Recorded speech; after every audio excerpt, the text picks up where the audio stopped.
有一种累叫没人懂，有一种苦叫没人疼，有一种痛叫说不出，有一种伤叫道不明。委屈只能自己装在心里面，因为别人根本不在乎。心事只有自己慢慢去消化，因为别人根本不想听。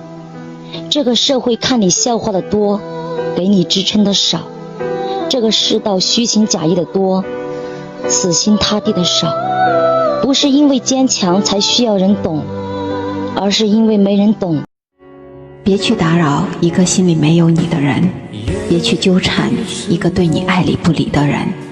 不合适的鞋子丢了吧，硌脚；握不住的沙子扬了吧，脏手。